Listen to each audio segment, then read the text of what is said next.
All right, and today on Public Eye News, the University of Michigan receives donation for more efforts in environmental justice, and later, Merck asks U.S. FDA to authorize a promising anti-COVID pill. Later, Megan will have your weather for the weekend, and Andrew will have your sports update. Hello, I'm Dana Sadler. And I'm Mitchell Reif, and this is Public Eye News.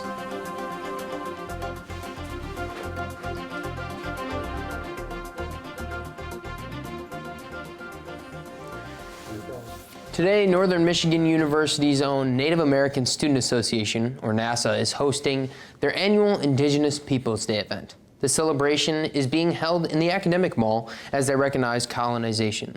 This morning's ceremony had live music and released the new land acknowledgement sign near the McClintock building. This evening, there will be several speakers. The theme for this year is a day of healing and celebration in light of the coronavirus pandemic.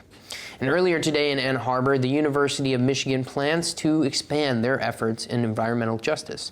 The school will be establishing a Tishman Center for Social Justice and the Environment with the donation they have received. The dean of the School for Environment and Sustainability, Jonathan Overpeck, states, quote, "This gift will give us greater capacity to work in partnership with communities and their leaders to ensure solutions are developed with them and are truly working for them," end quote. And later in the week, starting on Thursday, October 14th through the 17th, the Fresh Coast Film Festival will be taking place, and it's the first of its kind. It's a documentary festival celebrating the outdoor culture of the Great Lakes and Upper Midwest. For more information, you can reach them at freshcoastfilm.com. Coloma, Michigan just recently put one of their most popular amusement park sites up for auction. Visitors for years had many different options at the Deer Forest Park, from petting animals, riding a Ferris wheel, or even their popular park train. Unfortunately, however, this park has been closed since 2014, but that does not stop residents from reminiscing about its former glory and the possibilities of what it could turn into next. The owner will be selling all the land Deer Forest Park spans across, with a few buildings included that are in very rough shape but still standing. The auction is predicted to start bidding at $450,000, with the actual land overall valued at $3.2 million. Minnesota imposed an emergency order Monday prohibiting deer importation within the state. The state is trying to stop the spread of chronic wasting disease throughout their state's deer population. The state made this decision after the tragic events where Wisconsin detected the disease and some of their deer population, but still continued to sell 40 deer to 7 different states, Minnesota being one of them. One of the farms that received deer from the Wisconsin farm has since been shut down and had to send the deer back to the Wisconsin farm they received them from. All the deer sent out by Wisconsin have not been able to be tested yet, besides the one that died since, because the Centers for Disease Control and Prevention have not approved a live test for chronic wasting disease. There's no news on how long the ban will last, but during this time, officials hope to use this time to track the deer brought into the state from the infected farm and get some answers and hopefully update the public with a possible ban lift once they figure out how to prevent new transfers from potentially exposed herds. And don't touch that dial. We will be back with your national and international news. That's a school of hard knocks. On Finding Your Roots, actors Christopher Maloney The stakes were so high back then. and Tony Shalhoub, Well, it's amazing what these people kept inside. courage and survival, Gotta fight your way out. ancestors who faced enormous It's odds, a miracle that we're having this It's a conversation. miracle that I'm here. plus a DNA match. Turn that page. Yeah, baby, my girl. Tuesday night at 8 on WNMU-TV. And welcome back. The Columbus Zoo and Aquarium says it's appealing the loss of its accreditation to Association of Zoos and Aquariums. The decision to remove the zoo's accreditation from the nation's top zoo accrediting body occurred on Wednesday. This loss came a day after the Ohio Zoo had announced its new leader. The zoo will remain accredited through their process of appeal, which must be filed by the end of the month. September of 2022 would be the earliest the zoo would be able to receive its accreditation back. For the time now, zoo officials believe the ruling will not affect operations for the experience for visitors. And drug maker Merck has asked U.S. regulators today to authorize its pill for treating COVID-19. If cleared by the Food and Drug Administration, the FDA, it would be the first pill shown to treat the illness. The FDA will make this decision in a matter of weeks. This antiviral pill would be able to be administered at home to reduce COVID-19 symptoms and help speed up the recovery. This is groundbreaking when it comes to easing the mass caseload of U.S. hospitals. Several other companies, including Pfizer and Roche, are currently studying similar drugs and are expected to report the results in the coming weeks. And on Sunday morning in St. Paul, Minnesota, gunfire broke out at a bar. This open and active investigation involves 3 suspects, 2 of which are convicted felons. Jennifer Morelli has an update on the developing case. Forensic teams spent the day outside the truck park where gunfire erupted early Sunday morning. We're told they collected casings from the many shots fired, documented where the bullet struck walls and objects, and gathered evidence like clothing and dusted for fingerprints. Investigators obtained surveillance video from cameras in the area, an expansive and complicated scene that required multiple St. Paul police homicide investigators. It's a horrifying, tragic event. Ramsey County Sheriff Bob Fletcher also at the scene Sunday afternoon. The motive for the shooting still unclear. It appears to be anger, hostility, argument, and fight and gun. Quite the gathering here at the truck park. Friday night, Fletcher stopped in the area during his Live on Patrol segment on Facebook. The dash cam captured large groups of people in the area, and he expressed his concern. We've never had any shots fired right here. I hope we never do, but yeah, definitely. With this volume, at some point, it's going to happen, right? It's become a very popular place.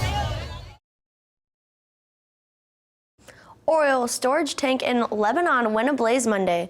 The fire sent orange flames and a thick column of black smoke into the sky, lasting over 3 hours. More than 66,000 gallons of gasoline were burnt up in the blaze. The material has been stored at the facility since the 1950s. The U.S. and China appear to be entering dangerous territory over Taiwan. Today, China accused the self-ruled island of inciting confrontation. CBS' Rami Inseniano has more. Warplanes streaked over the presidential office building on the 110th anniversary of Taiwan's founding, officially known as the Republic of China. President Tsai Ing-wen declared the island of nearly 24 million people will defend its democracy and sovereignty. The path that China has laid out offers neither a free nor democratic way of life for Taiwan, she said, and no sovereignty for our people. In Beijing Saturday, the People's Republic of China commemorated the revolution that overthrew some 4,000 years of imperial dynasties.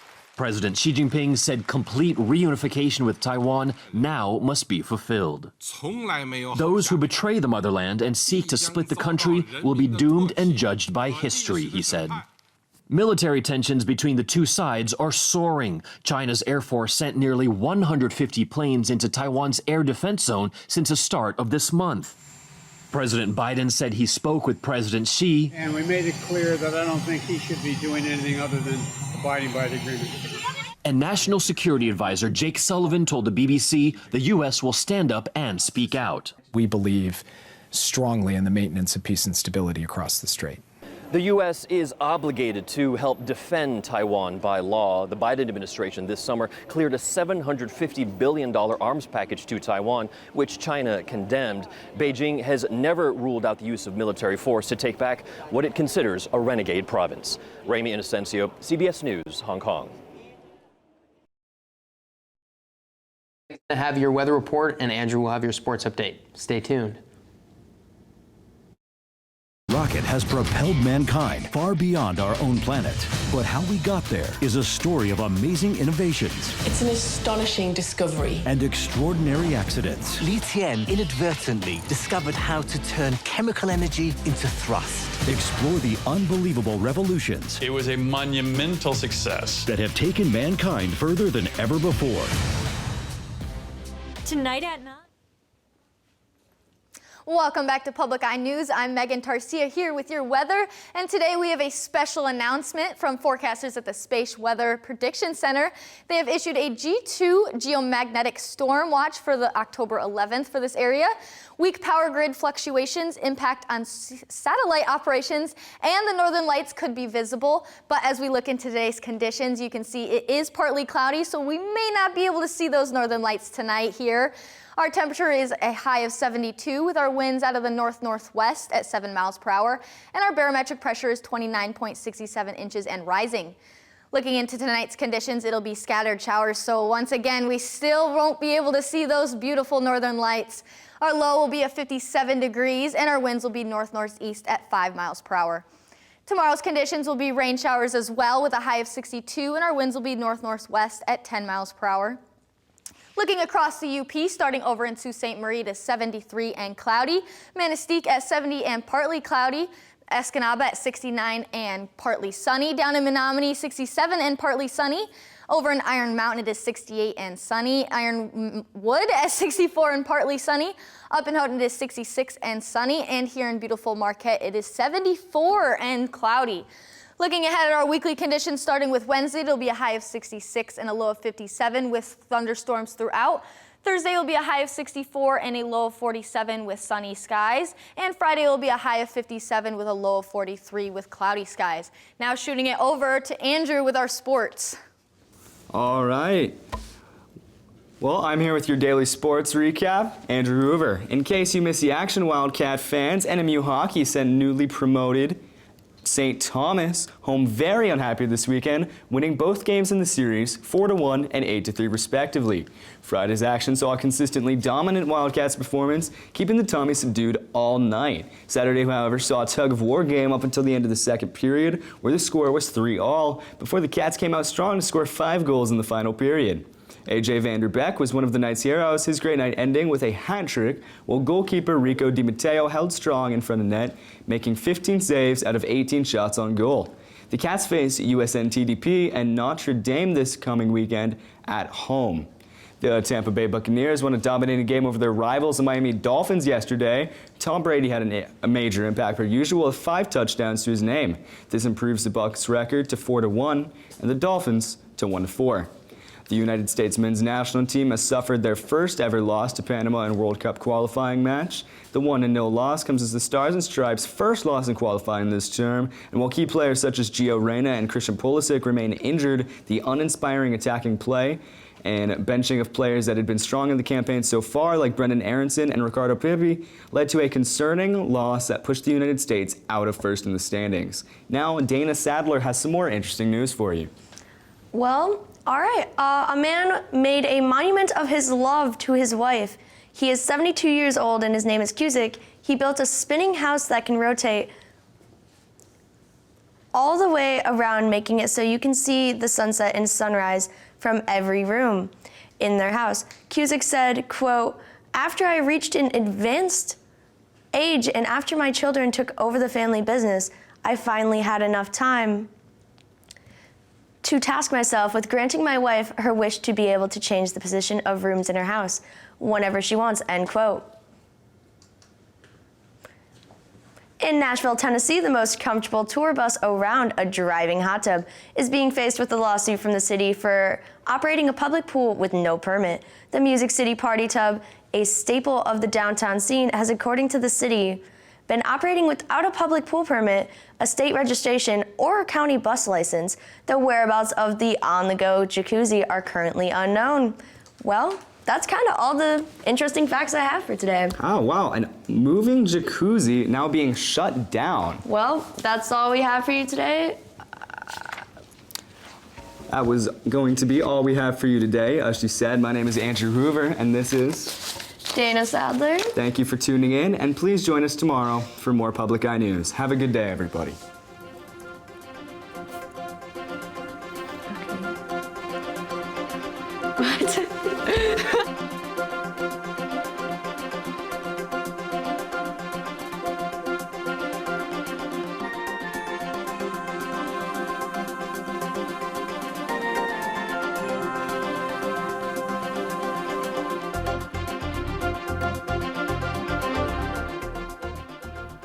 preceding program was produced by WNMU-TV, Northern Michigan University Public Television, in studios located in Elizabeth and Edgar Hardin Hall.